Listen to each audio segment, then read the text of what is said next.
नमस्कार, मैं हूं दीपाली राणा। आप देख रहे हैं कमोडिटी 360 डिग्री। और भारत सरकार ने ईयू के साथ ऐतिहासिक डील साइन कर ली है।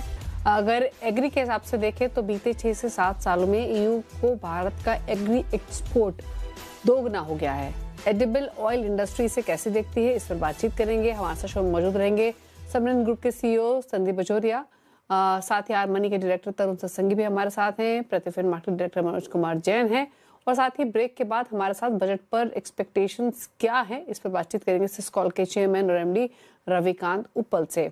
आप सभी का स्वागत है इस शो में। और सबसे पहले तो बाजार में हो क्या रहा है, प्राइस एक्शन लेकर आते हैं। सबसे पहले नजर डालेंगे सोने चांदी पर, जहां पर लगातार रिकॉर्ड हाईज हम बनते हुए देख रहे हैं। घरेलू बाजार हो या इंटरनेशनल मार्केट्स हो, इस समय भी घरेलू बाजार में भी तेजी सस्टेन हो रही है। इंटरनेशनल मार्केट्स में ऑलरेडी $5100 के भाव हमने छूते हुए देखे।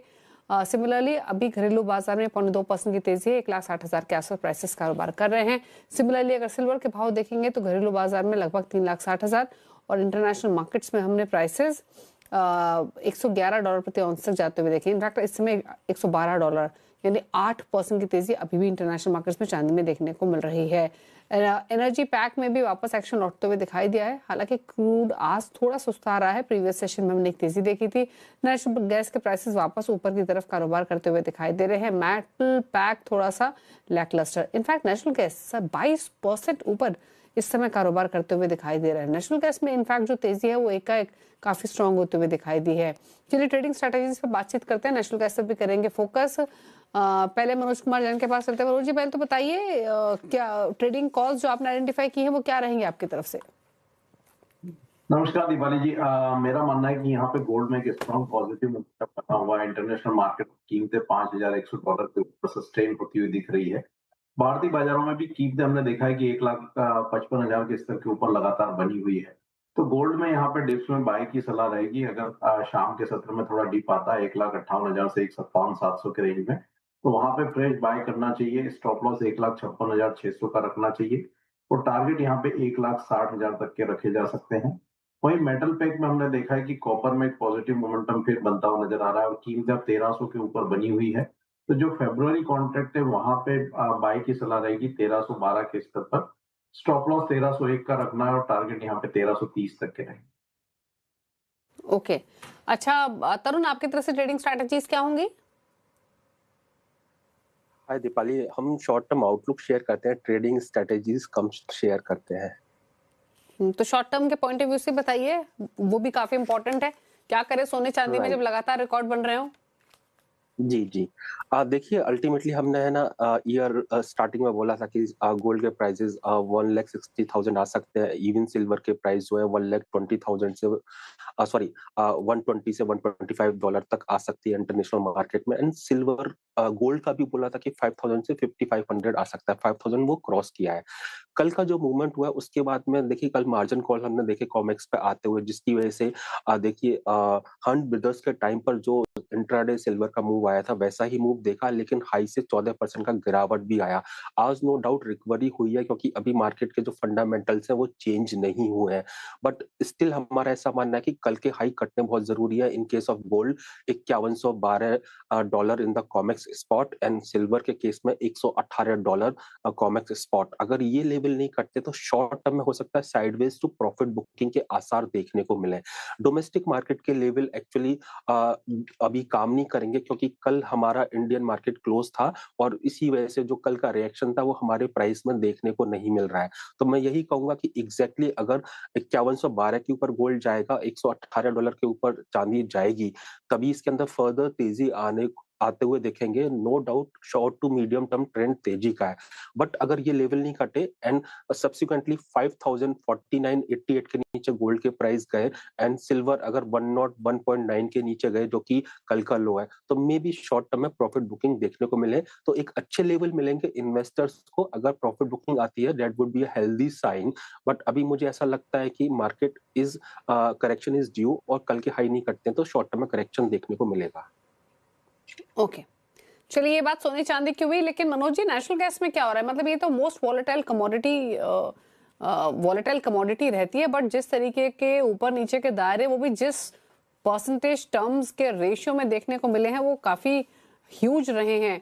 ये सिर्फ यूएस में जो विंटर स्टॉर्म की बात हो रही है, हैवी विंटर्स की वजह से डिमांड इंक्रीज, पावर आउटरेज वही फैक्टर है या कुछ और भी फैक्टर्स हैं? और ऑलरेडी आप देखिए मंडे के सेशन में यहाँ बाजार बंद थे, इंटरनेशनल मार्केट्स में हमने ऑलरेडी प्राइसेस 7-8% बढ़ते हुए देखे। आज वहां पर थोड़े प्राइसेस ड्रॉप है, लेकिन घरेलू बाजार में 21-22% का सर्ज मतलब दिन के दौरान ही अपूर्व आते हुए देखने को मिला है। क्या व्यू है इन लेवल से? देखिए, यहाँ पे जनवरी कॉन्ट्रैक्ट में हमने वोलेटिलिटी देखी और वो कॉन्ट्रैक्ट की आज एक्सपायरी है, तो उसके चलते हम देख रहे हैं कि बड़ी बढ़त वहां देखने को मिल रही है। हो सकता है कि वहां पे शॉर्ट पोजीशन जो बिल्टअप हुई होगी ओवर द वीकेंड, तो शॉर्ट कवरिंग के चलते हमने एक बड़ा जंप वहां पे आते हुए देखा है। तो मेरा मानना है कि जनवरी कॉन्ट्रैक्ट के ऊपर यहाँ पे जो है कोई कॉल लेना बेहतर नहीं होगा। मार्केट यहाँ पे काफी ओवरबॉट जोन में नजर आ रहा है और आज एक्सपायरी भी है कॉन्ट्रैक्ट की। तो अगर यहाँ पे कोई भी रणनीति बनानी है तो बजाय जनवरी के फरवरी कॉन्ट्रैक्ट को देखना चाहिए। और नेचुरल गैस का जो फरवरी कॉन्ट्रैक्ट अभी 342 के आसपास ट्रेड हो रहा है, यहाँ पे अगर थोड़े डिप मिलते हैं 330 के आसपास तो बाय की सलाह रहेगी। स्टॉप लॉस वहां पे 318 का रहेगा, टारगेट वहां पे 355 तक के रखे जा सकते हैं। इनफैक्ट आपका व्यू क्या है एनर्जी पैक पर, फिर चाहे वो कच्चा तेल हो या फिर नेचुरल गैस? तरुण, कच्चा तेल खासतौर से इसलिए क्योंकि ओपेक की मीटिंग है, जिस तरीके के हालात टैरिफ्स को लेकर बने हुए हैं, जिस तरीके की सिचुएशन यूएस ईरान के बीच में बनी हुई है, ऐसे में इस ओपेक की मीट की रेलेवेंस और ज्यादा बढ़ जाती है। आप कैसे देखते हैं? दीपाली, हमारा ऐसा मानना है, देखिए अभी स्टेटस को ओपेक रखेगा क्योंकि अल्टीमेटली ऑयल के प्राइस अगेन $60 के ऊपर आ चुके हैं। सेकेंडली, अभी बला टली नहीं है। ईरान के साथ जो यूएस का स्टैंड ऑफ है, डेट इज एक्चुअली कभी भी उभर के आ सकता है क्योंकि ट्रम्प बहुत अनप्रेडिक्टेबल है and Iran around 4 to 4.5 million barrel per day supply देता है। कुछ भी अगर मिलिट्री अटैक होता है या किसी भी कारण से सप्लाई ऑफ होती है तो ultimately that will have a whopping impact on the prices. Simultaneously जिस तरीके से वेनेजुला हो गया और अदर जो मिडिल ईस्ट के रीजन्स है, वहां पर जो टेंशन चल रहा है, that is supporting to the prices. अभी हमारा ऐसा मानना है WTI क्रूड ऑयल के प्राइस जब तक $55 के नीचे नहीं जाएंगे, buy on dips should be the strategy. Safe haven demand और मिडिल ईस्ट का tension will add the premier to the oil and मुझे ऐसा लगता है कि ऑफ लेट $65 से $70 के प्राइस हायर ट्रेजेक्टरी में आते हुए देखे हैं। Even in the domestic bourses 5000 के नीचे जब तक प्राइस नहीं जाएंगे, dips should be bought and gradually it would be heading towards 6000 और beyond that. Coming to the natural gas, I think third wave of the winter है US के अंदर। फर्स्ट 2 वेव थी वो एक्चुअली वार्मर देन नॉर्मल थी। अभी जो last 1 week से इरेटिक बहुत ही ज्यादा जो चिलर देन नॉर्मल विंटर है, उसकी वजह से हमने देखा डिमांड सब्सटेंशियली बढ़ी है। टेक्सास और हॉस्टन में अगर कहा जाता है कि टेम्परेचर ठंड ज्यादा है तो इसका मतलब पूरे के पूरे अमेरिका में ज्यादा है। इसी कारण से हमने देखा कि प्राइस में जंप आया। साइमल्टेनियसली अभी 1 फरवरी तक का फोरकास्ट है कि वहां पे टेम्परेचर में सुधार नहीं रहेगा, 0 से -30 in amongst the different states और एरियाज रहेंगे। बट मैं ये कहूंगा कि अल्टीमेटली थर्ड फेज में है। The moment temperature will come to mean, return to normal, then उस केस में इसमें बिकवाली आते हुए देखेंगे। And current month typically expiry day की वजह से मूव दिखा रहा है। आप देखिए नाइमेक्स स्पॉट के अंदर कोई मूवमेंट नहीं है आज खास, इनफैक्ट नेगेटिव है एंड फेब्रुअरी कॉन्ट्रैक्ट भी बिल्कुल ठीक चल रहा है, 5% ही ऊपर है, कल का ही प्राइस इन किया हुआ है।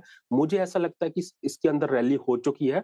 हफ्ते 10 दिन के अंदर इसमें सप्लाई साइड में कोई ज्यादा फर्क नहीं पड़ता और ये विंटर कमोडिटी है। The moment temperature will come to normal, इसके अंदर फिर से करेक्शन देखने को मिलेगा। ओके, चलिए ये बात हुई एनर्जी पैक की, लेकिन अब फटाफट से एक बार नजर डालते हैं बेस मेटल्स में क्या हो रहा है आज के कारोबार में। और कॉपर तो सबसे ज्यादा एक्शन वाला बेस मेटल रहा ही है, लेकिन आज के सेशन में प्राइसेस जो हैं नेशनल गैस के बाद पूरे ही बेस मेटल पैक के बहुत ज्यादा एक्शन में नहीं है, थोड़ा फ्लैट नेगेटिव साइड पर टोन होते हुए दिखाई दे रहा है। हालांकि थोड़ी बहुत बाइंग हम देख रहे हैं, तो निकल में देख रहे हैं, जिंक में देख रहे हैं, यहाँ पर फिर भी बाइंग इंटरेस्ट बना हुआ है, बट एल्यूमिनियम, कॉपर, लेड ये बैकफुट पर है। क्या राय है मनोज जी आपकी जिंक और कॉपर दोनों पर? जिंक हम देख रहे हैं दीपाली जी की यहाँ पे $3,300 के जो स्तर है जिंक ने क्रॉस किए हैं एलएमई पर और कीमतें उसके ऊपर बनी हुई है। भारतीय बाजारों में भी हमारा मानना है कि जो फरवरी एक्टिव कॉन्ट्रैक्ट है जिंक का, वहां पे 320 के स्तर के ऊपर कीमतें निकलती हुई नजर आई है। तो हमारा मानना है कि जिंक की कीमतें एलएमई पर अब $3,450 प्रति मेट्रिक टन के स्तर जो है वो टेस्ट कर सकती है। उस लिहाज से भारतीय बाजारों में 334 से 338 तक के स्तर यहाँ देखने को मिल सकते हैं। तो यहाँ पे 320 से 316 की रेंज में बाय की सलाह रहेगी। स्टॉप लॉस वहां पे 313 के नीचे का रखना है। ऊपर में यहाँ पे 334 तक के लक्ष्य जो है शॉर्ट टर्म के लिए रखे जा सकते हैं। एल्यूमिनियम भी यहाँ पे slow and study upward he momentum दिखा रहा है और अभी हम देख रहे हैं कि कीमतें वहां भी ग्रेजुअली जो है बढ़त दिखाती हुई नजर आई है। भारतीय बाजारों में 316 जो काफी समय से एक रेजिस्टेंस था, उसके ऊपर कीमतें अब सस्टेन होती हुई दिख रही है। तो जो फेब्रुअरी कॉन्ट्रैक्ट है वहां पे 316 से 318 के दायरे में बाय कर सकते हैं। स्टॉप लॉस 313 के नीचे का रखना है, ऊपर में 324 तक के लक्ष्य रखे जा सकते हैं। ओके, चलिए, तो ये रह रही आपके लिए बेस मेटल्स पर। यहाँ पर आपकी प्रेफर्ड चॉइस है क्या कुछ short term near term perspective से तरुण बेस मेटल्स में? वेल देखिए, मेरे को एल्यूमिनियम अच्छा लगता है despite the consolidation happening in the pack, specially in the copper and zinc. Aluminium ने अच्छा परफॉर्म किया है। द मोमेंट 320 के ऊपर सस्टेन करेगा तो आई थिंक 330 से 340 की तरफ देखा जा सकता है। जिंक के केस में for more than a month 300 से 325 का रेंज है, जहां पर हम देख रहे हैं रिपीटेटिवली 320-25 से सप्लाई देखने को मिल रही है, सेलिंग देखने को मिल रही है। साइमल्टेनियसली 305 से 300 के आसपास से मार्केट में बाइंग देखने को मिल रही है। नॉनदलेस जब तक ये 300 के नीचे प्राइस क्लोज नहीं देंगे, क्योंकि we already know market tight supply का मार्केट है, जब 310 या उसके नीचे आए पोजिशनली बाय करना बेटर रहेगा। द मोमेंट 325 के ऊपर सस्टेन करेंगे तो 350 तक के प्राइस देखे जा सकते हैं। कॉपर ने जिस दिन रिकॉर्ड हाई मारा था उस दिन का लो था 1200 और हाई था 1393। एक महीना हो गया इसी रेंज में मूव कर रहा है, जहां पर 1250 से 1270 के बीच में शॉर्ट टर्म में बाइंग देखने को मिल रही है, 1350 के आसपास से सेलिंग देखने को मिल रही है। जो लोग पोजिशनल ट्रेडर है, I think copper market already deficit में रहेगा तकरीबन 5 से 6 लाख टन्स का, which is a huge actually quantity. तो अल्टीमेटली ये साल कॉपर का साल है। लास्ट ईयर भी 40% का रिटर्न देखा था, मे बी इससे ज्यादा इस साल रिटर्न देखने को मिले हैं। 1200 के नीचे जब तक क्लोज नहीं देगा, इसके अंदर एक्चुअली ट्रेंड रिवर्सल नहीं होगा। जो इन्वेस्टर है, I think they should wait for 1250 to 1230 to come. अगर वो लेवल आते हैं बाय किया जा सकता है। 1200 के नीचे का क्लोजिंग बेसिस पे स्टॉप लॉस लगा के 1393 1450 extended target by year and may be 2000 देखने को मिले जी। ओके, चलिए, ये तो बेस मेटल पैक की बात हुई, लेकिन अब बात करते हैं। हमारे साथ मिस्टर संदीप बजोरिया बने हुए हैं, सीईओ है सनविन ग्रुप के, और भारत और यूरोप के बीच में जो महा डील हुई है, जिसे मदर ऑफ ऑल डील्स कहा जा रहा है, उसके क्या मायने हैं एडिबल इंडस्ट्री के पॉइंट ऑफ व्यू से, क्योंकि एग्री एक्सपोर्ट का भी काफ़ी लेना देना है दोनों ही देशों के बीच में। ऐसे में क्या कैसे देखते हैं और क्या असर होगा आगे कारोबार पर, इसको समझते हैं। संदीप जी नमस्कार, स्वागत है आपका। तो सबसे पहले तो इनफैक्ट आपके इनिशियल कमेंट्स ही लेना चाहेंगे। काफ़ी वेलकम डील ये हुई है, इसे मदर ऑफ ऑल डील्स कहा जा रहा है, लेकिन अगर आपके पॉइंट ऑफ व्यू से देखें तो आपके इनिशियल कमेंट्स क्या हैं?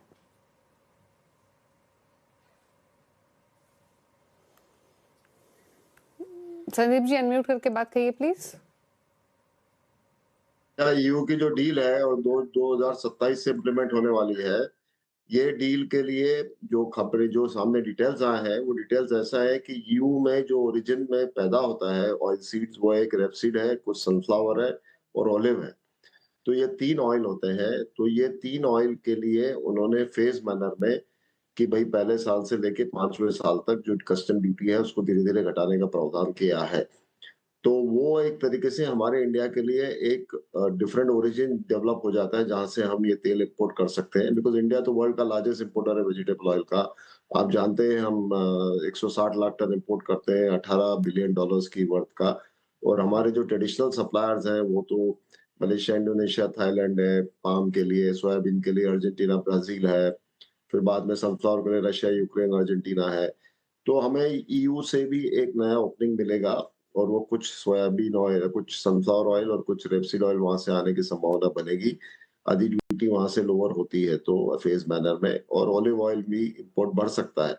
बट ये सब चीजें जो है ये मतलब 5 साल में हर साल कुछ न कुछ रिडक्शन होते हुए वो होगा।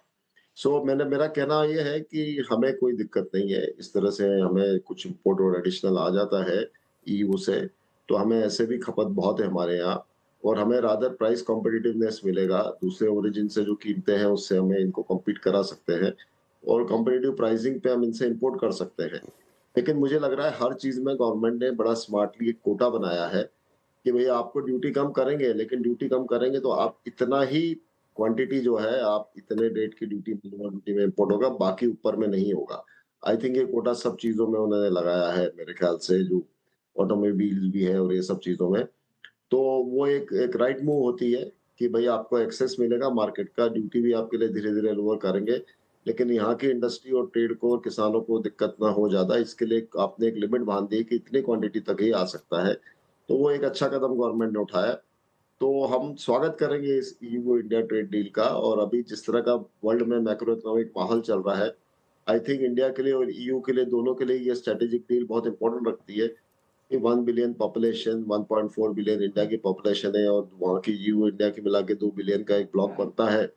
और जिस तरह से दूसरी हॉस्टिलिटी वर्ल्ड में चल रही है, तो आई थिंक ये दोनों ईयू के लिए और इंडिया के लिए ये दोनों विन विन सिचुएशन है, और इसीलिए इसको mother of all the deals describe किया गया है। But it's a long time, long term, immediate में कुछ नहीं होने वाला, 2026 में कुछ नहीं होने वाला। ओके अच्छा, अगर हम स्पेसिफिक कुछ ऑयल्स की बात करें, जैसे आपने ऑलिव ऑयल का ही जिक्र किया, definitely over the period of time ही ड्यूटी कम होगी।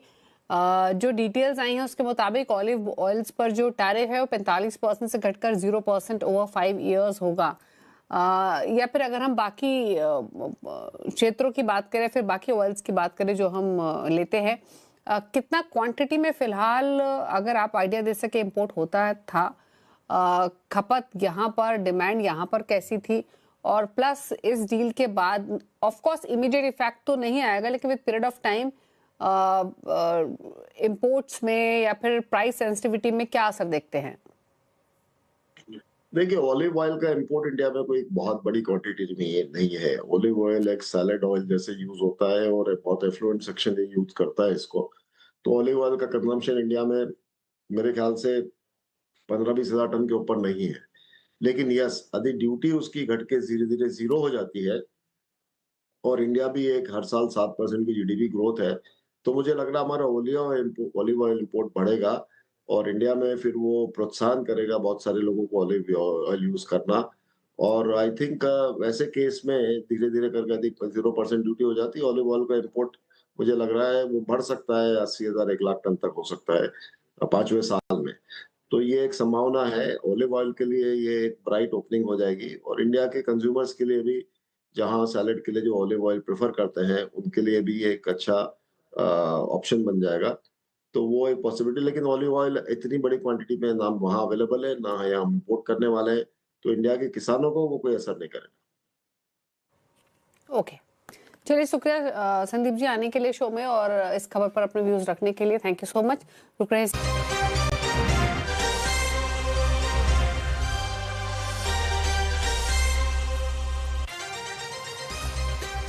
आप देख रहे हैं सीएनबीसी आवाज बजट एक्सपेक्टेशन स्पेशल, और इसी कड़ी में बात करेंगे आज हम स्टील सेक्टर की। बजट से स्टील सेक्टर की एक्सपेक्टेशंस, इस पर चर्चा करने के लिए सिस्कॉल के चेयरमैन RMD रविकांत उपल हमारे साथ मौजूद हैं। रविकांत जी नमस्कार, स्वागत है आपका।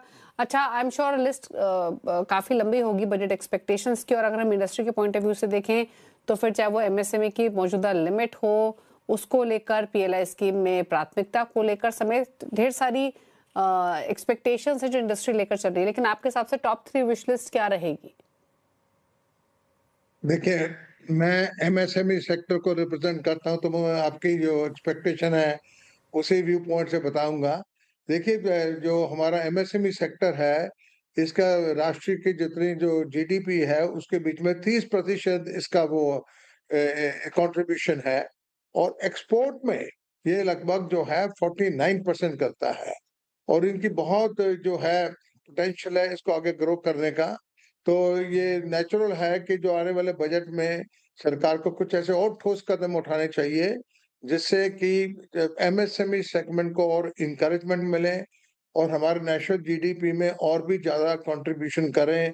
खासकर एक्सपोर्ट में उनका बहुत विशेष कंट्रीब्यूशन हो सकता है। ये जो अभी सरकार ने कुछ साल पहले काफी कुछ स्टेप्स लिए हैं, मेरे को उसके लिए सरकार का आभार प्रकट करना चाहिए। और ये वहीं पे खत्म नहीं होगा, अभी उसके बीच में उनको और भी करना है। इसके बीच में देखिए आज जो माइक्रो यूनिट है वो कल जाके स्मॉल बन जाता है और स्मॉल वाला मीडियम बन जाता है। ये एक बड़े यूनिट की नींव रखी जाती है जो एक के बाद दूसरे में स्टेप में उसका ट्रांसफॉर्मेशन होता है। सरकार ने कुछ महीने पहले एमएसएमई की डेफिनेशन को रिवाइज किया, जिसमें उन्होंने कहा कि जो पूंजी है वो 50 करोड़ होनी चाहिए और टर्नओवर 500 होना चाहिए। मेरा ऐसा मानना है जिस तरह डॉलर रुपये के अगेंस्ट बढ़ रहा है, 100 रुपए के आसपास हो गया है, उससे ये जो आपने 500 करोड़ की लिमिट रखी है वो भी काफी नहीं है, क्योंकि यही मीडियम यूनिट आज जो है कल बड़े यूनिट बनेंगे। और आप इस चीज का ध्यान रखिए, जैसे चाइना बहुत बड़ा एक्सपोर्टर है, पर वहां पे जो एक्सपोर्ट करते हैं स्मॉल एंड माइक्रो यूनिट नहीं करते, वो करते हैं मीडियम एंड लार्ज। इसलिए सरकार को वो इसकी जो उन्होंने डेफिनेशन रखी है मीडियम के लिए, तो मेरा ऐसा मानना है कि उसमें उनकी लिमिट 500 करोड़ से रखकर हटाकर उसको 2000 करोड़ तक करना चाहिए। 2000 करोड़ भी क्या है, सिर्फ $200 मिलियन है। और इसी तरह उसमें जो इन्वेस्टमेंट की जो लिमिट है उसको भी बढ़ाना चाहिए। तो ये इससे एक नई फाउंडेशन बनेगी। और जो हमारे मीडियम यूनिट वैसे भी जो जितने एक्सपोर्ट हो रहे हैं 48% कंट्रीब्यूशन में मीडियम यूनिट्स का ज्यादा कंट्रीब्यूशन है, क्योंकि उनको ही ग्लोबल मार्केट की प्रॉपर एक्सेस मिलती है, कांटेक्ट बनता है, इंफ्रास्ट्रक्चर होता है। माइक्रो और स्मॉल यूनिट नहीं कर पाते। इसलिए मेरा सरकार से एक तरह से रिक्वेस्ट का ये कि जो लिमिट है एमएसएमई की टर्नओवर की 2000 करोड़ कर देनी चाहिए, और जो उसकी सीमा है इन्वेस्टमेंट की उसको भी बढ़ा के 500 करोड़ तक करना चाहिए। हमें जो है बड़ी टर्म्स में सोचना चाहिए, छोटे उसके बीच में नहीं रहना चाहिए, क्योंकि माइक्रो से स्मॉल, स्मॉल से मीडियम, मीडियम से बनने की एक के बाद दूसरी सीढ़ी पे चढ़ना है। तो क्योंकि जो अगर ग्लोबल स्पेस में देखिए आज कितनी अपॉर्चुनिटीज खुल रही है। आज ईयू के साथ एग्रीमेंट साइन हो गया, उससे पहले ऑस्ट्रेलिया, न्यूजीलैंड और मिडिल ईस्ट से साइन हुआ है। इसका मतलब कि जो मार्केट्स हैं वो हमारे को ओपन हो रही हैं और वहां पे ड्यूटी भी नहीं लगेगी। तो ये बहुत ही अच्छा एक मौका है कि हमारे जो मीडियम साइज यूनिट्स हैं उनको हम प्रोत्साहन दें और उनको इनकरेज करें। और खासकर मैं तो स्टील सेक्टर से हूँ। स्टील सेक्टर में हमारे लगभग 5000 यूनिट हैं जो मीडियम सेक्टर में फैब्रिकेशन में है, और उनका टर्नओवर भी जो है $20 बिलियन है। इनको जो है आपने बहुत अच्छा किया सरकार ने कि जो पीएलआई इंट्रोड्यूस कर दिया, मेरा ख्याल बहुत ही ठोस कदम था। पर पीएलआई की जो सीमित जो है इसी चीज पे सीमित है कि जो नई टेक्नोलॉजी है, नए प्रोडक्ट है, उन्हीं को दे रहे हैं। जो फैब्रिकेशन इंडस्ट्री है उसके हमारे देश में 25 लाख लोग काम करते हैं और सबसे ज्यादा एम्प्लॉयमेंट वो देता है। तो इसके बीच में पीएलआई क्यों नहीं इनको मिलता? मेरा ऐसा मानना है जहां भी लेबर इंटेंसिव इंडस्ट्री है, मीडियम, स्मॉल, लार्ज, उसके बीच में गवर्नमेंट को ज्यादा फोकस करना चाहिए और वहां पे पीएलआई का उनको बेनिफिट देना चाहिए, क्योंकि ये इस क्षेत्र में आपके जो देखिए अगर आप इलेक्ट्रॉनिक्स ले, सॉफ्टवेयर ले, उसमें तो हाईली एजुकेटेड लोग जाते हैं, जबकि जो जी। फैब्रिकेशन यूनिट्स में और स्टील के दूसरे यूनिट्स में आपके राइट। जो है जो फिटर हैं, वेल्डर हैं, लघु उद्योग के लोग काम करते हैं।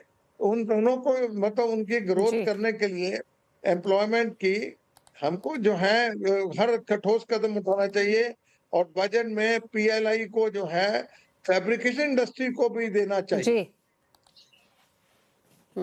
बिल्कुल। तो इनफैक्ट जो भी बातें यहाँ पर कहीं रविकांत जी ने सब बहुत इंपॉर्टेंट है, फिर चाहे वो एमएसएमई क्षेत्र से के पॉइंट ऑफ व्यू से आप देखें, यहाँ पर स्टील सेक्टर के पॉइंट ऑफ व्यू से। पर थैंक यू सर, आपने जो भी विश लिस्ट मेंशन की एज ए इंडस्ट्री रिप्रेजेंटेटिव, सभी बहुत इंपॉर्टेंट और महत्व रखते हैं। लेकिन शुक्रिया आपका आने के लिए शो में और अपना समय देने के लिए। और इसी के साथ इस शो में तो इतना ही। ब्रेक के उस पार आप देखिए आवाज समाचार। नमस्कार।